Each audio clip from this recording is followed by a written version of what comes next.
Totoo bang niregaluhan mo, Engineer Hernandez, si Engineer Alcantara ng GM truck? Humingi po siya. Kano bili mo? Mahigit po sa 10 million. Sino mas mukhang mastermind sa kanilang dalawa? Si Bryce o si Engineer Alcantara? Si Bryce po sa Ghost Project po. Itong si Dumasig, huwag ka magpa-santo-santo yung mukha dyan. Ano ka, tanga? Engineer ka? Hindi ko alam bakit ayaw pa pong aminin ng boss namin na alam niya rin lahat ng nangyayari nito. Kami po, wala na pong mawawala sa amin. Naka-all out na po kami. Inaamin po namin yung ginawa namin, yung kasalanan po namin. If I may po, baka po uubra, kasi laging ako na lang po ang tinuturo rito eh. Alam ko lang po dahil ako ang boss. Pero sana po sa katotohanan, ito po, siya po ang project engineer ng PL, siya po ang project engineer ng ibang project ni Sims. After po niyan, ito po, sinita ko po ito eh. Bakit nangyari yan eh? So baka po pwede, mabigyan po natin ng pagkakataon para naman po sa magiging fair dito na kada po kasi tatanungin, utos ko. Baka po pagpatay kay Rizal, ako na rin po nag-utos na to later. With due respect po to Chairman, ako po, sinabi ko po sa maraming tao ko, ako po involved sa Ghost.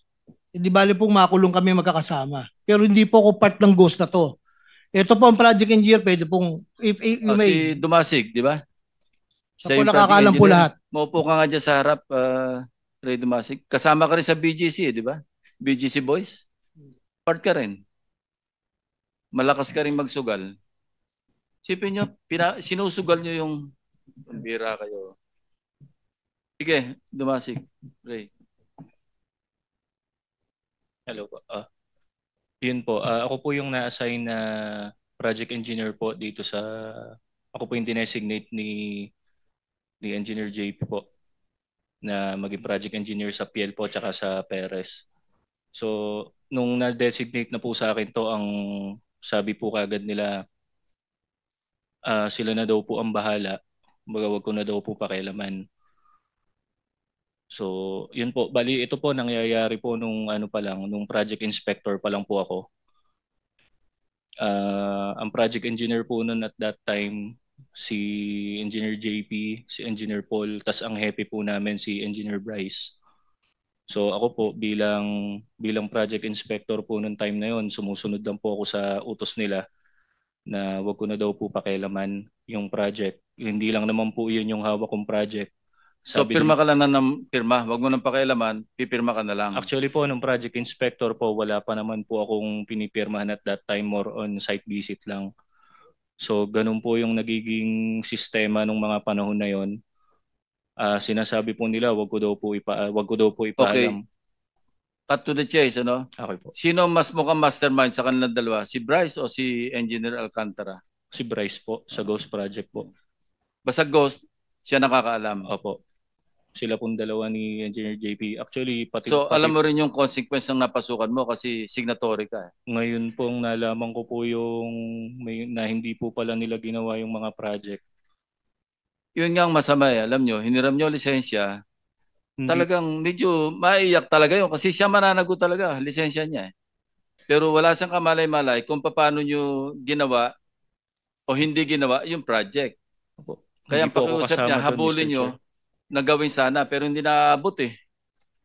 Paano pa nga aabot? Kaya nyo bang gawin in 1 week? Eh nag-i-inspection na kabi-kabila. Hindi kaya, di ba? Yan ang problema eh. Sige. Your Honor, tinanong ko po siya, bakit pumayag ka sa ganyan? Eh po, nasa affidavit po ni RD Dumasig na sinabit sa central office. Na ang bilin po sa kanya ay wag, siya na po magsabi wag na po ako, Your Honor. Baka po maging self-serving. Sige, Ray. Ayun po. Sabi po nila sa amin before, hindi lang naman po sa akin, pati po dun sa ibang project engineer. Pagka po sinasabi po nila, wag daw po ipapaalam kahit kanino, pati na po kay Boss Henry.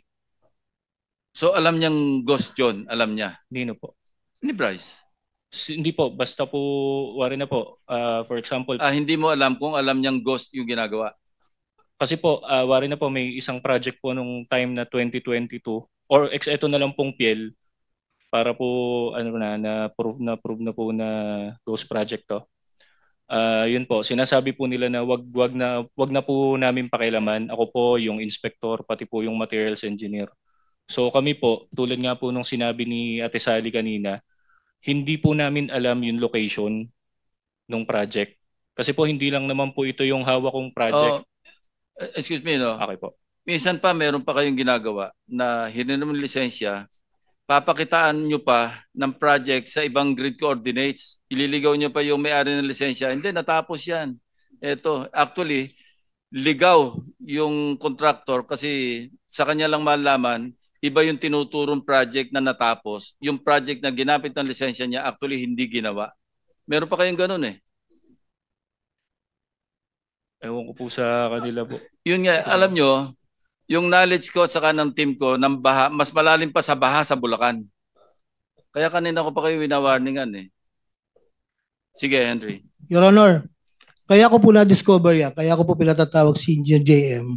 Actually po, ako po nag-utos kay JM na bakit hindi nyo makita yung project. Si JM po JM ay is JM JM Ramos. Ramos, opo. Okay. Dati po siyang planning, project engineer po sa planning section po, no? Sabi ko, para ma-verify nyo talaga kung talagang naandyan yung project, yung tao ng construction na in charge, project inspector, saka yung tao mo, puntahan nyo. Kaya po nalaman po yan nung una, may pinuntahan po silang project somewhere in Bustos. Itinuro po nung tao nila, Plaridel po yata, I think Plaridel or Bustos. Tinuro po, ito yung project. Sabi po ni JM Ramos, hindi yan, ako project engineer last year dyan eh.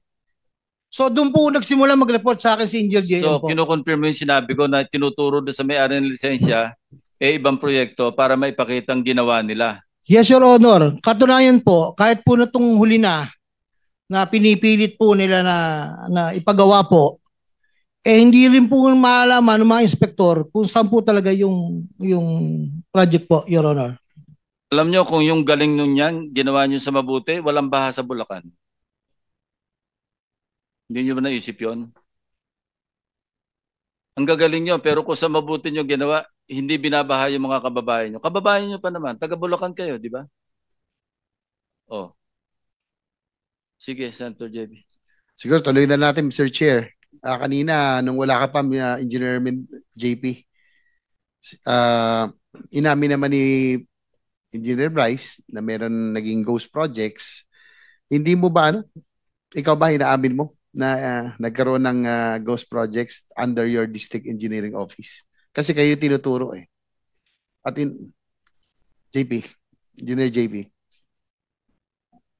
Nung nabalita na po sa TV, Doon mo lang nalaman? Apo.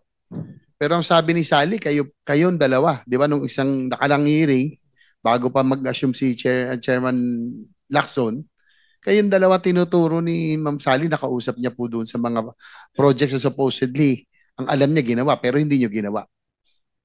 Hindi. Katulad nga po nung sinabi niya, tinawagan daw po niya ako nung last nitong September, hindi naman kahit buksan po yung cellphone niya, hindi po kami nagkakausap. Di po, kinuha, Ma'am Sally, di ba, kausap si Bryce tapos pinasa lang sa kanya? Tama? Opo. Yes, Your Honor. Mr. Chair, with the indulgence of Senator JV, kanina po tayo pinapaikot-ikot naman itong si JP Mendoza. Magkakasabwat naman. Tinuturo ka ni Ma'am Sally, nakasabwat ka dyan, tinuro ka na nung Engineer RJ Dumasig, nakasama ka, pati si Henry Alcantara, tinuturo ka, kasama ka dyan. At ngayon sasabihin mo sa'yo, wala kang alam, nalaman mo lang sa TV. Nagsisinungaling ka na naman, di ba? Na nanumpa ka kanina na you will tell, kailan ba yon? You will tell the truth, the whole truth, nothing but the truth. Ngayon, nagsisinungaling ka. Mr. Chair, may I suggest that this committee will ask this person to show cause why he should not be cited for contempt because of lying before this committee, Mr. Chair. Sige, we're waiting for your explanation.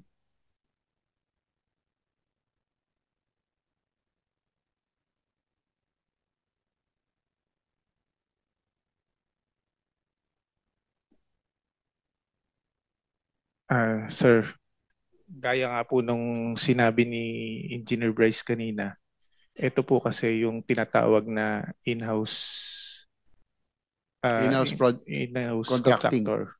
Kumbaga, ang magkakasosyo po dito, ang Sino-sino? pinamumunuan po ni boss na yung 40% sa share, 20% po si Boss Bryce, 20% po sa akin, at 20% po si Engineer Paul Duya po. So, ibig sabihin, pag in-house, papel lang yun, no? Hindi nagkaroon ng proyekto, kayo-kayo lang gumawa. Ginamit nyo yung lisensya ng mga contractors. Hindi naman po sinasabing ghost. Hindi siguro lahat. Apo, Hindi naman lahat ginagawa ghost, pero naman merong po. pang sports, Apo. yung sinabi ko, at merong pang pamilya. Yung pang pamilya, yung para may ipakita, yung pang sports, yun yung talagang lahat kinukubra. Tama ba? Hindi naman po, sir. Kumbaga, yun naman po, tuloy-tuloy naman po yung ginagawa. Minsan, di ba, sa laki nga po ng obligasyon, kaya minsan ito lang yung inaabot na trabaho. Kasi kung makikita nga po natin sa breakdown, 25 to 30 ang sa proponent, babawasan ng tax ng 7%, mag-ESOP sa opisina ng 8.5%, magbibidding ng 6%, may bayad po sa testing ng 1%, magro-royalty ka pa po ng 3%, may overhead ka pa po. Kung tutuusin nyo po, parang nasa Ilan yung total? Wala nang natira. parang nasa 22 point something na lang po yung matitira sa Kaya kayo project. nag-ghost kasi hindi na kayang ma-recover. Tama ba? Ay, sasabihin yata si Engineer Alcantara. Your Honor, if we're going to compare po, let us just try to compare. Bakit po yung mga ibang contractor na hindi under ng SIMS, hindi under ng Wawaw, natatapos po ang project? And yung mga project lang po yon, ang naka-assign na project engineer, hindi po nila mga bata yon. So just let's be factual po. I'm really asking the Honorable Chairman po. Ang dami pong contractor doon na gumagawa, bakit po natatapos po nila? Ibig po sabihin, kung sinasabi po nila yung mga dahilan ay ganun, ang dami pong contractor na nakatapos po ng project ng maayos po. Tanging yung lisensya lang po ni SIMS, ni Wawaw, meron naman pong project po si Wawaw na sarili niya po, natapos naman po niya. Yun lang po yung point ko rito. At kung sinasabi niya po nakasama nila ako dyan, pero Honor, katasabi lang po ng project engineer na ibinibili na wag sasabihin kahit kanino at lalong-lalo po sa akin. Paano po, lagi na lang po kasi gano'n, Your Honor, medyo pasensya na po kayo. Gusto ko po talaga lumabas ang katotohanan dito na yung mag-ghost project na yung pinag-uusapan po natin kung sino po talaga ang pasimuno dyan. Salamat Mr. Chair, po. if I may, with the indulgence of Senator JB, ang problema sa iyo kasi, Mr. Alcantara, ikaw yung hepe. Tama? Dapat ini-inspeksyon mo. Pangalawa, kung mo sabihin wala kang kanyalaman, yan doon ka sa limpak-limpak na pera na iniimpake. Sana tinanong mo saan galing ito mga iho. Napakarami naman. Kung mo sabihin hulog ng langit yung pera na yon. So it must have come from somewhere. It must have come somewhere na illegal. Kaya napakadaming pera. Kaya wag mong sabihin at wag kang magmamalinis dito na sila lang, puro sila din naman. Well, man, ikaw yung hepe. Dapat doon pa lang kagad nakita mo na napakaraming pera. You would have stopped them. At maging itong si Dumasig, wag ka magpa-santo-santo yung mukha dyan. Ano ka, tanga? Engineer ka? Hindi mo malang sinumbong sa proper authorities? May chain of command, merong tumahimik ka muna dyan, Bryce Hernandez, wag ka muna sumasagot-sagot. Ikaw, Dumasig, you could have went to Metro Manila sa office ni Secretary. Unless kasabwat din ninyo ang Secretary. O kung wala ka ng tiwala, doon kay RD. Nagsabwatan kasi kayo. Dahil kumita kayong lahat. Kasama ka sa kasino eh. O, pinikit mo na rin kasi ang mata mo. Nasaan yung social responsibility, moral responsibility mo sa bayan na ito? Nanumpa ka pa? Alam mo, Mr. Chair, dapat tanggalan ng lisensya ito ng Philippine Regulatory Commission, ng PRC, ito mga ito eh. Conduct unbecoming. Nanumpa pa kayo. And, Mr. Chair, I think And with the indulgence of Senator JB, I will not buy the explanation of Engineer JP Mendoza, Mr. Chair. Therefore, I would suggest that we cite this person in contempt, Mr. Chair. Any objection? Hearing none, the motion is approved.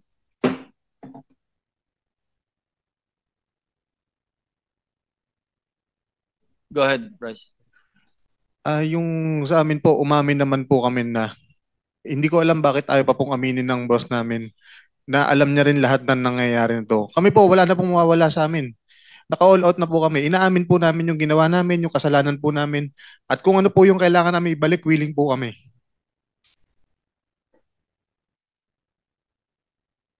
Hindi nyo pa sinasabi kung sino yung lahat yung mga proponents, sino yung pass-through, sino eh. Kulang pa yung inyong salaysay eh. Your Honor, sabi ko nga po, wala pa lang po akong hawak na matibay na ebidensya para makapagturo po. Ayoko pong magturo ng dahil gusto ko lang. So, piles of cash, naka-party-party na, wala ka man lang malay. Isa lang yung sinabi mo o may pinagtatakpan ka ba o ano? Wala pong pinagtatakpan, Your Honor. Bali doon po kasi sa pile of cash na magkakaiwalay. Okay, si Engineer Alcantara, hindi mo na rin maitatatwa, maitatanggi kasi nasa harapan mo yung piles of cash. More or less, alam mo rin kung paano yung, kasi ikaw ang district engineer eh. At ikaw rin tinuturo, nakausap kung sino-sinong tao. Kanino para sa proponent, kanino para kay, may mayor pa nga nababanggit eh. Alam mo rin yun eh, maski itanggi mo na wala kang kamali-mali sa pera, eh hindi naman doctor yung photograph eh. Inamin mo na rin, ikaw rin yung nasa harap ng katakot-takot na pera doon. Hanggang ngayon, hindi ko pa nga maipaliwanag kung bakit baliktad kontraktor na nagbabayad sa DPWH. Dapat DPWH ang nagbabayad sa kontraktor. Tapos cash pa yung bayad. So nasaan na tayo? Mr. Chairman, yung bang disbursement lahat doon sa district, dapat nakapirma yung district engineer? Your Honor, Engineer Alcantara. yes po, after the accountant has signed, I will sign po. Ako po yung pinakahuli, Your Honor. So therefore, lahat ng mga ginawa nito mga ito, napirmahan mo? Yes po, I admit, Your Honor. Siguro, Mr. Chair, tapos na po ang oras ko, pero si Ma'am Sally, dahil ayaw naman umamin nila na from Engineer Alcantara to Bryce and JP, kung yung pong natin, kung sino yung mas mataas at kung kanino para yung alokasyon, yung pong limpak-limpak na salapi. Ma'am Sally, kayo po nag-deliver doon. Para kanino po ba talaga yun? Yung pong pinakita po ni Engineer Bryce na pera sa lamesa, hindi ko po yun alam. Basta po ako po, pag nakakakolekta po, sinasabi po nila, Sally, pumasok na yun sa account mo. Dalhin mo na dito sa office ko. So yun po, dinideliver ko lang po doon sa office niya. Mismo si Engineer Bryce po ang nagre-receive noon sa amin. Minsan po, pag wala siya, sabi niya, iwan na lang doon sa staff niya. Yung huli po kasi sa staff po niya. O kaya naman po, pag wala po siya, dalhin daw po sa bahay nila sa Santa Maria. So, nagdadala din po ako doon.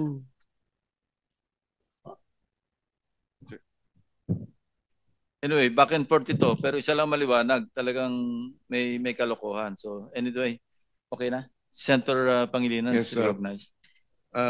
Kay Ginoong Alcantara, ikaw ang huling pumipirma, tama? Yes po, Your Honor. Bago ma-release yung pondo? Or Yes po. May tinatanggap ka bago ka pumirma?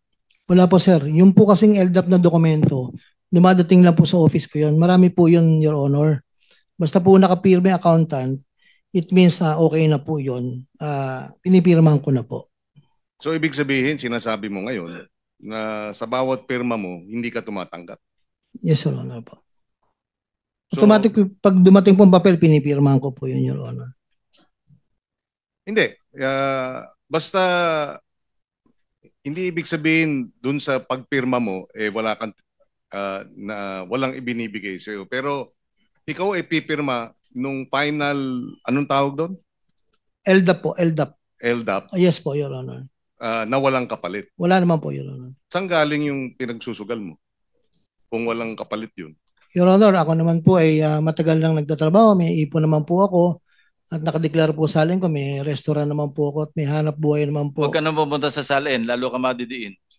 Hindi po, opo. Hindi sabihin Kasi po, ang, yung ang restaurant Casto lang po. chips, ang Casto chips mo nga, 1.4 billion, 1.428 billion to be exact, over a period of 3 years. Your Honor, kung Ang papayagan salin mo, 150 million, kung 150,000. papayagan niyo po kung doon sa chips po na sinasabi niyo po. Actually, Official record yun. Opo. Huwag ka na makipagtalo dun. hindi po. Ang ano ko lang po, Your Honor, kasi po yung card na ginagamit po sa casino, hindi naman po namin hawak po yon. Pag po nagpapalit kung kani-kanino, minsan po kung sino po ang magamit, katulad din po nung sa iba, nagagamit po yung card. Yun lang po, Your Honor. Wala naman po akong question po dun sa presentation niya. Salamat po. Huwag mo na magitin yung salin kasi malayo. Lalo ka pa madidiin, engineer.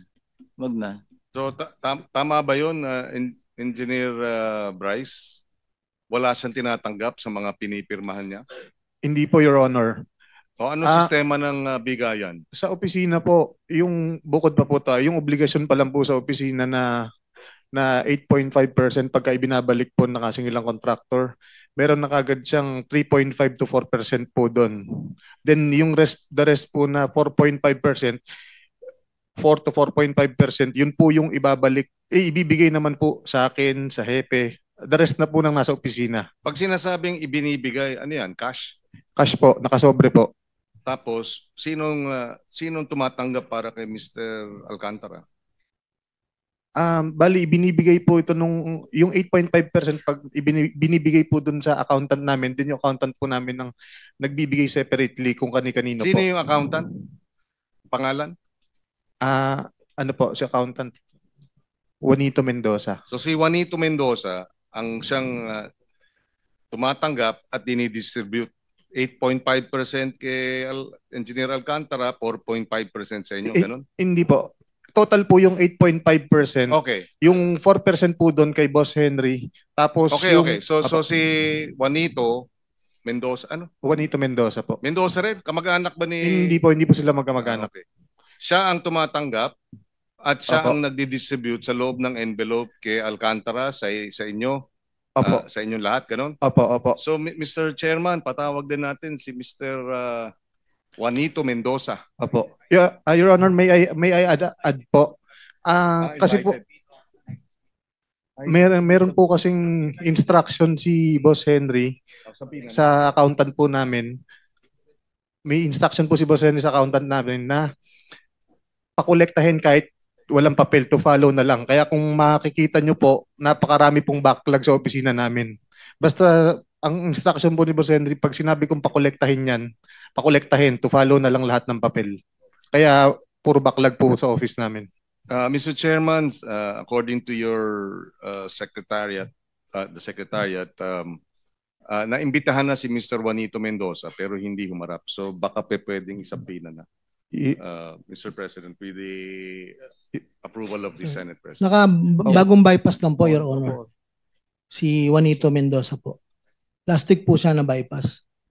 For the information lang po, Your Honor. Okay. Noted. Thank you, Mr. Chairman. Yeah, Yes, go ahead. Go ahead. Thank you. The Senate President. We can't help but ask the questions from some members of the public.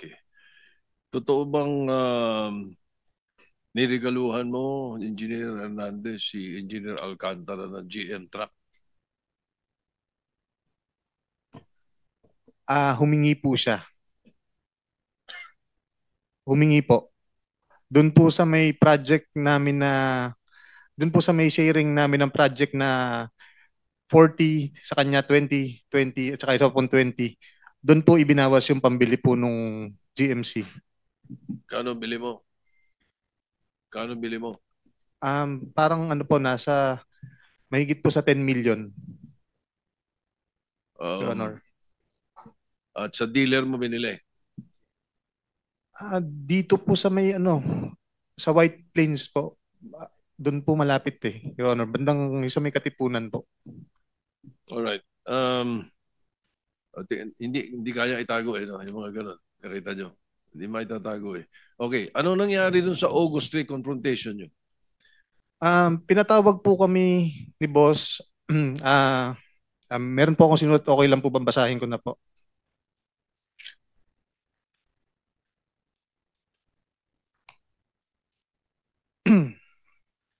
Noong August 3, 2025, pinatawag kami ni dating District Engineer Henry Alcantara na noong panahon yun ay naitalaga na bilang Assistant Regional Director ng Region 4A.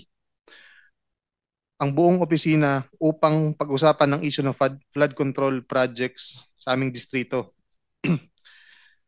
Nagulat na lang po kami ng kaming dalawa ni Engineer JP Mendoza na pinapaako po sa amin dalawa lang ni JP Mendoza ang problema sa mga flood control projects.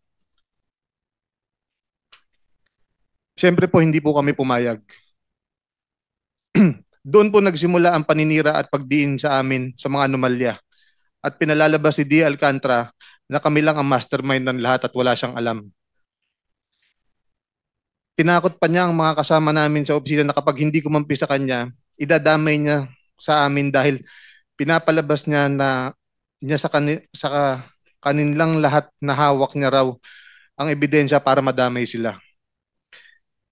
Kaya sila napilitang kumampi kay D. Alcantara para kami na lang ang idiin nilang lahat. Kumbaga kami po ang sakripisyo. Yung ibang empleyado naman po na kumampi sa kanya dahil sa utang na loob. Tulad po ni Engineer RJ Dumasig na nilagay ni D. Alcantara sa posisyon ng kanyang asawa bilang isang permanent. At ngayon po, ginawa na rin pong hepe sa Bulacan 3rd Engineering Office. At si Engineer RJ Dumasig po ay tinulungan din at si Justin Nuevo, tinulungan po sila ni Engineer Henry Alcantara para maging makakuha po ng permanent item sa opisina po namin. Noong nagsimula na ang Senate at Congressional inquiries kung saan naglahad na ng statement si D. Alcantara, naging malinaw na sa amin na kami nga talaga ang ididiin ni D. Alcantara na mastermind ng mga anomalyang ginawa niya sa aming opisina. Minarapat namin magpunta sa Senate inquiry noong September 8, 2025 upang bigyan linaw ang mga issue na aming kinakaharap. Sa kasawiang palad, hindi kami nabigyan ng sapat na pagkakataon para magpaliwanag ang aming nalalaman.